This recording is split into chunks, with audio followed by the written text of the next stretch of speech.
Patrick Gilman Bowen, The Ancient Wisdom of Africa. The Theosophist, that Asia is the source from which all philosophy sprang, is a universally held belief, and that Europe is the custodian and preserver of the knowledge originated in the elder continent will likewise be generally maintained. Few ever consider that Africa was once the home of a learning as profound as any Asia can show, and few, if any, will believe that such learning remains alive today among the inhabitants of the dark continent. Yet that such is the truth I assert, and shall endeavor to make clear in the following pages. Many years ago, when I, a boy of 10 or 12 years of age, followed my father's wagon through the wild bushlands of the northern Transvaal, Portuguese East Africa and Mashonaland, I met and gained the friendship of many natives, principally Zulus, of the class known as Isanusi, a term, popularly but improperly interpreted as witch doctor. Why those men, who with Europeans and even with their own people are always intensely reserved, should have favored me with their confidence is something I do not, even now, clearly understand, yet they certainly did so.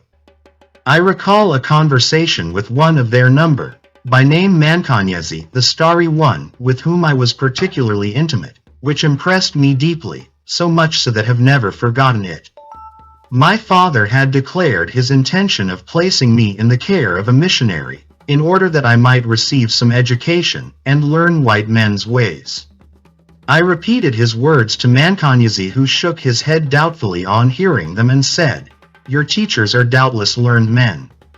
But why do they strive to force their beliefs on us without first learning what our beliefs are? Not one of them, not even Sobantu, knows anything of our real belief. They think that we worship the spirits of our ancestors, that we believe our spirits, when we die, enter the bodies of animals. They, without proof or enquiry, condemn us, the Isanusi, as deluders of our more ignorant brethren, or else they declare us to be wicked wizards having dealings with evil spirits. To show how ignorant they are, I shall tell you what we teach the common man, ordinary native. We teach that he has a body, that within that body is a soul, and within the soul is a spark or portion of something we call a tongo, which the common man interprets as the universal spirit of the tribe. We teach that after death the soul idlozi, after hovering for a space near the body, departs to a place called Eselweni, place of beasts. This is a very different thing, as you can see, from entering the body of a beast. In Eselweni, the soul assumes a shape, part beast and part human. This is its true shape, for man's nature is very like that of the beast, save for the spark of something higher, of which the common man knows little. For a period which is long or short, according to the strength of the animal nature, the soul remains in Eselweni, but at last it throws aside its beast-like shape and moves onward to a place of rest. There it sleeps till a time comes when it dreams that something to do or to learn awaits it on earth. Then it awakes and returns, through the place of beasts, to earth and is born again as a child. Again and again does the soul travel through the body, through the place of beasts, to its rest, dreams its dream and returns to the body, till at last the man becomes true man, and his soul when he dies goes straight to its rest, and thence, after a space, having ceased to dream of earth, moves on and becomes one with that from whence it came, the Atongo. Then does the man know that instead of being but himself, apart, he is truly all the tribe and the tribe is he. This is what we teach, I say, for this is the utmost the common man is capable of comprehending. Indeed, man have only a vague comprehension, even of this much. But the belief of us, wiser ones, is something far wider and greater, though similar. It is far too wide and great for the common man's comprehension, or for yours, at present.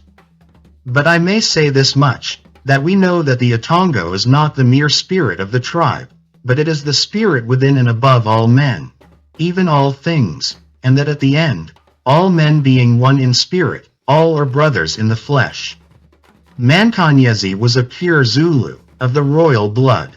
What his age might have been, I do not know, but certainly he was at least 70. He was a tall, lean man, light chocolate in color, of a distinctly Jewish cast of countenance, without a trace of the negroid, with the exception of his snow-white hair which was frizzled. Both by the natives and the few white hunters who knew him he was regarded as a powerful magician, but only once did I get a glimpse of this side of his character. A year or two subsequent to the talk above quoted, in company with a famous boar hunter named Sorel Dupont, I met Mancagnes near the Limpopo River. "You go on a far journey," he said after some preliminary remarks. "Only as far as the Zambesi," replied my companion. Mancagnes shook his head. "Much farther, I think. You will, ere you again see this river, visit the great lake of the north, Lake Nyassa. To the eastward of that lake, you will visit the springs of another river, and there you will meet one of my elder brothers." "Indeed," said Dupont, "if it should happen that we go so far, which is not our intention, how are we to know this brother of yours? I suppose he is not your brother in reality, but merely one in the spirit, as you say all men are." "He is, as you say, not my brother in the flesh. I call him my elder brother because he is an elder in the family society to which I belong, whose members are the guardians of the wisdom which comes from of old. There are many of us, one at least in every tribe or nation, throughout this great land. We are of many ranks from the learner to the master, and to those higher ones whose names may not be spoken. I am a common brother, he of whom I speak is my elder." "But," I asked in some surprise, "how can you know this man, seeing you have often told me you have not traveled beyond the Zambesi?" "I know him, because I have often seen him, though not in the flesh. Often we have spoken together. Do you think the mind of man can travel only in the flesh? Do you think thought is limited by the power of the body? See this, and try to understand." As he spoke he pointed to a lizard which basked in the sun, nearby. Fixing his eyes upon it, he extended his hand, palm upward towards it, and began to breathe slowly and regularly. In a few seconds, the beady eyes of the little reptile turned towards him. It took a little run forward, then stopped, its sides expanding and contracting rhythmically. After a few seconds' further pause, it again darted forward and settled itself upon the old man's open palm. He let it rest for a minute, then slid it gently to among the leaves where it quickly concealed itself. He looked at us and smiled gently. "That is witchcraft, Ubutakati, perhaps you will say," he said. "Perhaps I sent an evil spirit to call the lizard to me.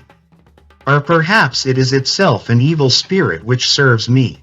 If I tell you that my mind went out and entered its brain and our two minds became one, you will not believe me. Some day, perhaps, you will understand." Over a year later, near the source of the Rovuma River, to the east of Lake Nyassa, we put up at a native village, and there met an old man, a Maasai, not a Zulu, who greeted us as friends of his brother, Mancagnes. From careful inquiries made by my companion, it became certain that this man and Mancagnes could never have met. The one had never been south of the Zambezi, and equally certainly the other had not been north of the river. Yet there was no question of their intimate knowledge of each other, a knowledge that could not have been gained second-hand, for 1,000 miles separated their dwelling places, and the tribes had no point of contact whatsoever. About the time of Dr. Jameson's raid on the Transvaal, I entered the service of the BSA Co. Chartered Company, and since then, down to 1924, I was almost continually employed by one or other of the colonial administrations, from the equator to the Cape, always in some capacity which brought me in intimate contact with the natives. Of the existence of the society, mentioned by Mancagnes, I received constant assurances and once came in close touch with certain of its higher ranks. Some years after the Boer War I was engaged in work on behalf of the natal government, in a certain large native reserve, in the course of which I was astonished to find occupying a remote, inaccessible valley, a small community of people, perhaps less than 100 of all ages and both sexes, who were certainly not Zulus, nor, in fact, of an African race I had ever seen. Had it not been for the fact that they lived the life of the natives, and identified themselves in all respects with their Bantu neighbors, I should have said they were members of some southern European race. In color they varied a good deal, from the brown of a high-caste Hindu to pure white. Their features were of pure European type, more uniformly classical than is common among Europeans. The chief of this little community bore the Zulu name of Mandlalenga, strength of the sun. He was a man of striking appearance, well over 6 feet in height, slight of figure, with wavy, snow-white hair, olive complexion and features which, with the exception of the cheek-bones which were rather prominent, were almost pure Greek in type. Among the Zulus he bore the reputation of being a supernatural being. From the first, Mandlalenga was extremely friendly towards me, and showed a desire to win my confidence. He gave me invaluable aid in the work upon which I was engaged, and that, eventually, I completed it successfully was largely owing to him. As regards himself, he remained for a time rather reserved, however. He and his people, he gave me to understand, were Berbers, or rather Kabyles. He pronounced the name Kabylia, the KH, he pronounced as a guttural from North Africa. But what were they doing 5,000 miles from their native habitat, or why they chose to identify themselves with the Zulus, he did not explain. Time, however, brought about a change in his attitude.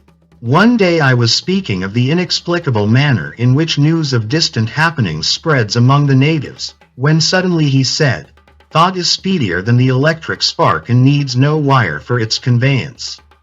All it needs is a brain to dispatch it and another to receive it." Would you believe if I told you that I and others of the brotherhood to which I belong can transmit our thoughts one to the other, no matter how far apart our bodies may be? This was a rather startling statement, but I recalled what I had learned from Mankanyazi and replied, "Yes, I think I might believe that, but I should be more sure if you explained how it is done." "To attempt to explain our science to you," he said, smiling, "would be rather like trying to explain the differential calculus to a child who is ignorant of simple addition. However, I am satisfied that you have a mind unclouded by the average European's prejudices and preconceptions, so, if you will, I will take you as a pupil and teach you the simple addition of our lore. Whether you will ever reach knowledge of the differential calculus will depend entirely on yourself. I can teach, but I cannot guarantee that you can learn."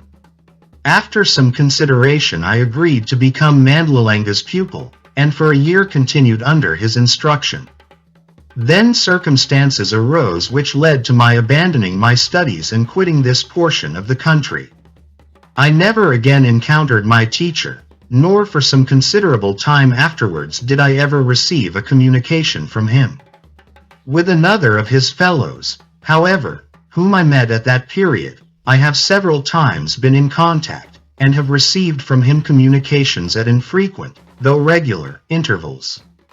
The sum of the information I gained from Mandlalenga, during that year, is not very large, and I am so far from clear concerning its exact significance, that I shall make no attempt at explaining it. I shall content myself here with certain extracts from the copious notes I made of his discourses at the time they were delivered and allow the reader to interpret as he sees fit. Mandlalenga, I may explain, is a master or teacher in the brotherhood mentioned by Mankanyazi. He has traveled in Europe, Asia and America. He speaks English and other European languages perfectly, but his talks with me were conducted in the secret Bantu tongue, which to the ordinary native has been dead for ages, and of the continued existence of which few Europeans are aware. In the following quotations, The readers must realize that many obscurities are probably due to the difficulty of rendering in English the exact shades of meaning. Mandlalanga deals as follows with the riddle of existence. The ITONGO, universal spirit, is all that ever was, is, or ever shall be, conceivable or inconceivable. The ITONGO is all things are of IT, but the sum of all things is not the ITONGO. The ITONGO is all the power there is, all power is of it, but all power perceivable or conceivable is not the ITONGO. The ITONGO is all the wisdom there is, all wisdom is of IT, but all wisdom conceivable is not the ITONGO. All substance, all power, all wisdom is of IT, and IT is in them, and manifest through them, but IT is also above them and beyond them, eternally unmanifest. Man who is of the ITONGO can never know the ITONGO while he is man. All he can know of IT are certain manifestations which come within the range of his perceptions. The pupil is generally taught that the manifestations are 3 in number. Namely, 1. Universal mind, 2. Universal force, 3. Universal substance or matter. But really there are but 2 manifestations, mind and matter. What we call force is not a separate manifestation. It is simply certain of the lowest, or grosser, grades of mind. Force is simply that portion of mind which endows matter with form. It is that portion of mind which transmits the idea of form to the higher grades where consciousness dwells. Let the pupil think and he must see that this is so. Color, size, shape, what are they? Simply light vibrations which when passed on to the consciousness give the idea of form. And what is vibration? It is force, heat, cold, hardness, softness, varieties of taste and smell are all vibrations and therefore also force. If you make force a separate manifestation, then also must you make those planes of mind, which transfer the ideas of passion or emotion, separate manifestations. In the beginning of a cosmic cycle the ITONGO first manifested in all the grades of mind, downward into all the grades of matter. But at first both mind and matter were unindividualized. When, how, or why, only the ITONGO can know. Individuality began in the highest planes of mind, those planes which touch upon pure spirit. Understanding of what occurred is best gained by the following conception. Think of the cosmos, just before individuality began, as a vast amorphous ocean of mind and matter. Its surface ripples and upper reaches those planes of mind which touch on spirit, growing denser and denser, downward till matter, in etheric form, is reached downward till ether becomes gas, which may be likened to the mineral-charged lower strata of the ocean, downward till gases become liquids, muddy water, finally into solids, thick mud. The beginning of individuality in this cosmic ocean may be likened to the starting of myriads of tiny whirlpools, under the force of a growing flood tide, extended deeper and deeper, till at last all strata were involved in the swirl. Thus we have individuality set up, extending from spiritual mind to the physical plane. The whirlpool on the surface represents the birth of the soul. Its extension to the muddy depths represents the soul's descent into matter. In matter the soul has reached the aphelion of its cycle, and now it begins its long slow return journey. By the process of evolution it climbs slowly upward, from mineral to plant, from plant to animal, from animal to man, through all grades and states of human development, shaking off, slowly and painfully as it climbs, the gross accretions gathered during its descent. Up through the lower mind to the higher, it climbs, till at last, its cycle complete, it merges with its source, the ITONGO, and ceases to be individual, being one with the all. On man and his destiny Mandlalanga discoursed thus.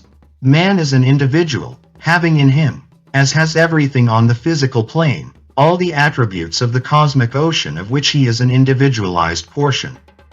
He has reached on his upward journey the stage of personal consciousness. I speak of man in general.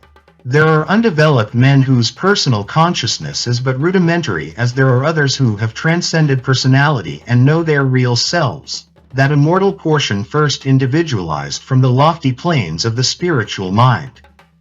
Man is on a journey, the goal of which is union with the source of his being, the ITONGO. To reach that goal he must first pass through all experience the cosmos affords, and must shake off all accretions accumulated on his descent from individualized spiritual mind into grossest matter. To do this, he is born and born again, for his physical body dies, as do his lower mental principles. Only his higher mental principles, which are akin with the ITONGO, survive individuality bestowed upon them at its opening. These are the principles of man. 1. The physical body, Umzimba. 2. The etheric body, Izatunzi. This is merely the etheric counterpart of the physical body, and not really a separate principle, normally. But in certain abnormal states it is partially separable from the physical body. It is the medium through which the lower mind or force functions. 3. Lower mind, Amandla, that portion of the mind which shows as life force and other forms of what we call energy. 4. The animal mind, Udiweselo, the planes of mind which manifest as passions, emotions and instincts. 5. Human mind, Udiwamantu, the planes of mind which manifest as human consciousness, intellect, higher emotions, etc. 6. Spiritual mind, Udiwatongo, the higher planes manifesting spiritual consciousness. 7. ITONGO, the ray, or spark of universal spirit, which informs all lower manifestations. My teacher gave the following account of the brotherhood in which he holds the rank of master. We call our brotherhood Bonabakulu Abaseskemu, using the ancient Bantu speech, which is the mother tongue of the most widespread group of languages on the continent. The name may be tendered in English as the Brotherhood of the Higher Ones of Egypt. The Brotherhood was founded in Egypt in the reign of the pharaoh Cheops, its founder being a priest of Isis. It has as its objects the spreading of the wisdom which comes from of old among all races and tribes in Africa, and the study and practice by its members of what we call Ukwazikwesathbango, which means that science which depends on the power of thought. It is the only true science there is. These are the grades of the Brotherhood and some of the powers and functions they exercise. 1. The pupil is under probation, which lasts from 1 to 3 years. During this time he is under instruction by a master and subjects himself to certain disciplines. If found worthy he enters the Brotherhood as a disciple, at the end of his period of probation. If unworthy he is dismissed back to the world. 2. The disciple is an avowed member of the Brotherhood and subject to its disciplines. Under instruction he develops certain powers. That which in English is called mesmerism is usually one of the earliest to develop. 3.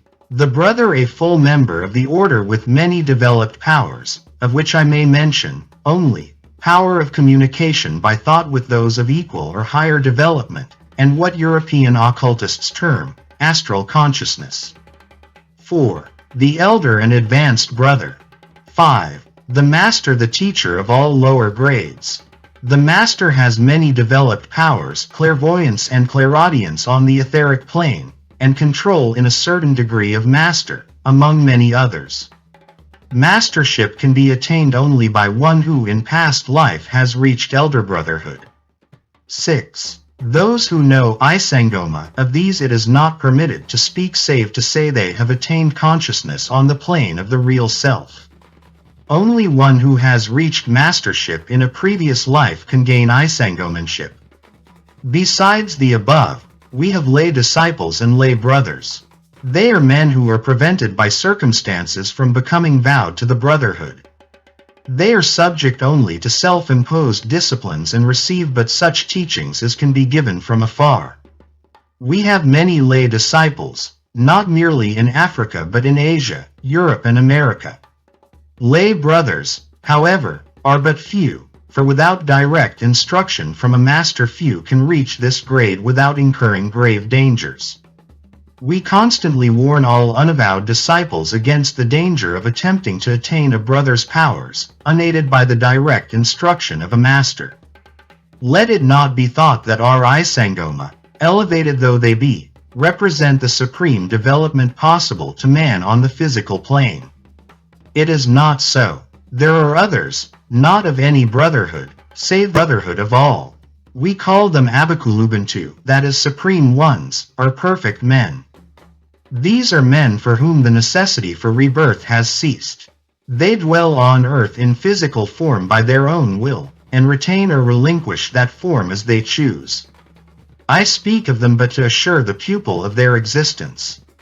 Few, below the grade of master, have ever seen one in the flesh, though all, from disciple upward, may meet them in the spirit. Of the occult powers wielded by Mandlalanga and his fellow master, I saw several examples, but of these I do not feel at liberty to speak here. The reader has had, already, sufficient food for thought. I shall conclude with a rather cryptic quotation from Mandlalanga on the source of the brother's power. Of the source of the power we wield, the pupil can learn but little until he attains discipleship. But let him ponder this much. I have likened individuality to whirlpools in the cosmic ocean. But all that ocean has not been cast into individuality. Between the whirlpools, myriad though they be, stretch wide, smooth places, identical with them in composition. Now it can well be conceived that a whirlpool, by setting up minor vibrations within itself, may send out ripples through the smooth spaces which will strike upon and affect in some degree other whirlpools. All the whirlpools are constantly doing this. Now suppose a whirlpool have gained power to control its internal vibrations and to send them pulsating through the ocean towards whatever objective it desires. Can you not see that it may produce upon that objective whatever effect it desires? Now think of the whirlpool as being a man. Is it not clear that by getting full control of the vibrations of his higher planes he may dispatch through the cosmic ocean, of which he is part, ripples of various kinds and intensities, which, according to their nature and strength, will produce effects on all strata, from the highest, which is of course the most sensitive, even down to the slime and mud of the depths. I give you this as food for thought, and bid you digest it well.